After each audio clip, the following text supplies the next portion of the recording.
Bismillahirrahmanirrahim. A very good morning and Assalamu alaikum. Dear students, it's time to complete our 12th chapter line bisector and angle bisector. So let's start its review exercise. Its first question is, which of the following are true and which are false? अभी recently ही मैंने आपको chapter 12 complete करवाया है और इसके सारे theorem आपको explain किए हैं। बहुत ही इजी चैप्टर है और इसके जो ट्रू फॉल्स हैं ये भी आपको अगर आप एक दफ़ा रीड करेंगे तो आपको समझ आ जाएंगे। अगर आपको थ्योरम समझ आए हैं तो इसको ट्रू फॉल्स करने में आपको कोई भी मुश्किल नहीं होगी। फिर भी अगर आपके कोई क्यूरीज हो तो आप मुझसे कांटेक्ट कर सकते हैं। साथ ही आंसर्स मैंने यहाँ एंड पर दिए हुए हैं, लिखे हुए हैं। अगर आपको समझ नहीं आती तो फिर आप मुझसे कांटेक्ट कर सकते हैं। सो चलते हैं इसके नेक्स्ट क्वेश्चन की तरफ। It's question number 2 is, if CD is a right bisector of a line segment AB, then अब CD ये फिगर है जिसमें CD AB का राइट बाइसेक्टर है। मैंने आपको बताया था कि राइट बाइसेक्टर क्या होता है, जो लाइन को हाफ में डिवाइड करता है और उसके साथ 90 डिग्री का एंगल भी बनाता है। तो CD AB का राइट बाइसेक्टर है। इट्स मीन कि OA, इसमें आपने बताना है कि OA की लेंथ किसके इक्वल है। तो OA की लेंथ इक्वल होगी OB के, बिकॉज ये इसको हाफ में डिवाइड कर रहा है। सो ये पोर्शन OA वाला पोर्शन OB वाले पोर्शन की इक्वल होगा। So OA side equals to OB side. यहाँ आंसर मैंने लिखा हुआ है। इसी तरह AQ बताना है आपने कि AQ किसके इक्वल होता है। तो थ्योरम मैंने आपको जो पढ़ाया था उसके अकॉर्डिंग आप राइट बाइसेक्टर के ऊपर अगर आप कोई भी पॉइंट लेते हैं तो वो लाइन के एंड पॉइंट से इक्वल डिस्टेंस पर होता है।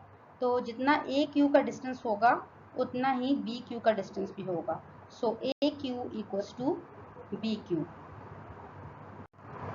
Now question number 4 is, the given triangle ABC is equilateral triangle. अब यहाँ बताया गया कि ABC इक्विलेटरल ट्राइंगल है। इक्विलेटरल ट्राइंगल ऐसी ट्राइंगल जिसके सारे एंगल या साइड्स इक्वल होती हैं। तो अगर ये इक्विलेटरल ट्राइंगल है, इट्स मीन कि इसमें एंगल A, एंगल B और एंगल C इक्वल होंगे। तो आपको पता है कि sum of angle of triangle क्या होता है, 180। तो अगर इसके तीनों एंगल्स इक्वल होंगे, इट्स मीन कि angle A equals to angle B equals to angle C equals to 60 degree, यानी कि ईच एंगल इसका 60 डिग्री का होगा। अच्छा, फिर आगे है, and AD is bisector of angle A, कि ये जो AD आपको लाइन इक्विलेटरल ट्राइंगल के अंदर नजर आ रही है वो A वाले एंगल को बाइसेक्ट कर रही है। तो बाइसेक्ट मीन कि उसको हाफ में डिवाइड कर रही है। अभी मैंने बताया कि A, B और C एंगल 60 डिग्री के हैं। तो अगर ये इसको हाफ में डिवाइड कर रही है एंगल A को, AD वाली लाइन अगर एंगल A को हाफ में डिवाइड कर रही है, इट्स मीन कि ये जो X वाला एंगल और Y वाला एंगल है ये दोनों साइड पे जितना A एंगल है उसका हाफ होगा। तो हमारे पास A एंगल 60 डिग्री है, तो इसका हम हाफ करेंगे तो हमारे पास X एंगल और Y एंगल 30 डिग्री के इक्वल आ जाएगा। और जो Z वाला एंगल है वो मैं आपको ऑलरेडी बता चुकी हूँ कि B वाला एंगल वही Z वाला एंगल है, तो वो 60 डिग्री का है। तो हमने इसमें यही फाइंड करना था, find the values of unknown X degree, Y degree and Z degree. ये भी मैंने आपको एक्सप्लेन किया। आई होप कि आपको समझ आ गई होगी, और अगर आपको नहीं समझ आई तो आप मुझसे कॉन्टेक्ट कर सकते हैं। Now question number 5, in the given congruent triangles LMO and LNO, find the unknown X and M। X और M की वैल्यू फाइंड करनी है, लेकिन बताया हुआ है कि LMO, यहाँ पर जो मिड में पॉइंट है वो O है। LMO और LNO ये दोनों कॉन्ग्रुएंट ट्राइंगल्स हैं। अगर दो ट्राइंगल्स कॉन्ग्रुएंट होती हैं तो उसकी सारी साइड्स, एक ट्राइंगल की सारी साइड दूसरी ट्राइंगल की साइड्स के और उनके कॉरेस्पॉन्डिंग एंगल दूसरी ट्राइंगल के कॉरेस्पॉन्डिंग एंगल्स के इक्वल होते हैं। अब इन्होंने कहा कि दोनों ट्राइंगल्स कॉन्ग्रुएंट हैं, तो यहाँ पर जो इसका हाइपोटेन्यूज होगा वो दूसरी वाली ट्राइंगल के हाइपोटेन्यूज के इक्वल होगा। तो हमारे पास LM इक्वल होगा LN के। तो corresponding sides of congruent triangles LMO and LNO, तो ये इसकी कॉरेस्पॉन्डिंग साइड्स है। इसमें से LM कॉन्ग्रुएंट टू LN है, तो इसीलिए इनकी जो वैल्यूज हैं ये भी इक्वल होंगी। 2x + 6 = 18। अब इसको सिंप्लीफाई करेंगे तो x की वैल्यू हमारे पास 6 आ जाएगी। इसी तरह हमने m की वैल्यू फाइंड करनी है। यहाँ पर मिसिंग है NO की वैल्यू।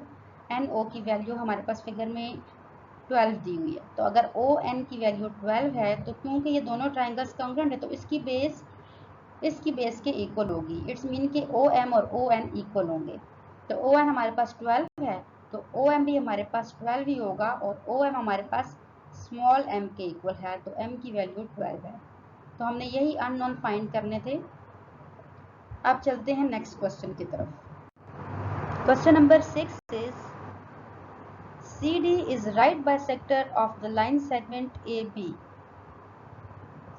आप फिगर में देख सकते हैं कि CD AB लाइन का राइट बाइसेक्टर है। तो राइट बाइसेक्टर क्या होता है? जो उस लाइन को हाफ में डिवाइड कर देता है और इसके साथ 90 डिग्री का एंगल भी बनाता है। अब इसके दो पार्ट हैं, आपने इसको गौर से सुने जरा। अब इसका फर्स्ट पार्ट है, दोनों को सॉल्व करना है। फर्स्ट पार्ट है if AB equals to 6 centimetre then find AL and BL। ठीक है, अब हमारे पास गिवन ये है कि जो AB लाइन है उसका राइट बाइसेक्टर है CD। अब आपने AB की लेंथ हमें गिवन है 6 सेंटीमीटर, AL और BL की लेंथ आपने फाइंड करनी है। तो यहाँ पर हमें बताया कि इसका राइट बाइसेक्टर है, इसका मतलब इसको हाफ में डिवाइड कर रहा है, तो इसका मतलब AL और BL की जो लेंथ होगी वो इक्वल होगी। ठीक है, और वो क्या होगा? AB का हाफ होगा। तो AB की लेंथ हमारे पास गिवन है 6 सेंटीमीटर। ठीक है, तो L क्योंकि इसका मिड पॉइंट है, ठीक है, तो इसका मतलब AL और BL इक्वल होंगे। तो हम AB हमारे पास दिया हुआ है 6 सेंटीमीटर, इसको हाफ कर लेंगे। ठीक है, तो half of AB equals to 3 centimetre. So AL and BL equals to 3 centimetre. दोनों 3 सेंटीमीटर के होंगे। इसी तरह इसका सेकंड पार्ट है if BD equals to 4 centimetre then find AD। BD की लेंथ दी हुई है 4 सेंटीमीटर। अब अगर हम राइट बाइसेक्टर है CD, अगर राइट बाइसेक्टर के ऊपर कोई भी पॉइंट लें तो वो लाइन सेगमेंट के एंड पॉइंट से इक्वल डिस्टेंस पर होता है। तो जितना BD का डिस्टेंस होगा उतना ही AD का डिस्टेंस होगा। तो BD का डिस्टेंस हमारे पास गिवन है 4 सेंटीमीटर। तो ये थ्योरम की स्टेटमेंट थी कि हम राइट बाइसेक्टर के ऊपर कोई भी पॉइंट लें तो वो लाइन सेगमेंट के एंड पॉइंट से इक्वल डिस्टेंस पर होता है। सो BD की लेंथ और AD की लेंथ इक्वल होगी। BD and AD equals to 4 centimetre. इसीलिए हमारे पास AD और BD इक्वल होंगे। BD 4 सेंटीमीटर है तो AD भी 4 सेंटीमीटर होगा। आपका होम टास्क ये है कि रिव्यू साइज 12 आपकी कंप्लीट हो चुकी है। आपने इसकी अच्छी तरह से प्रैक्टिस करनी है। इसका क्वेश्चन 1, 2 क्योंकि ऑब्जेक्टिव टाइप है, इसको आपने बुक के ऊपर ही सॉल्व करना है और 4, 5, 6 क्वेश्चन को आपने नोटबुक के ऊपर सॉल्व करना है। Thank you so much.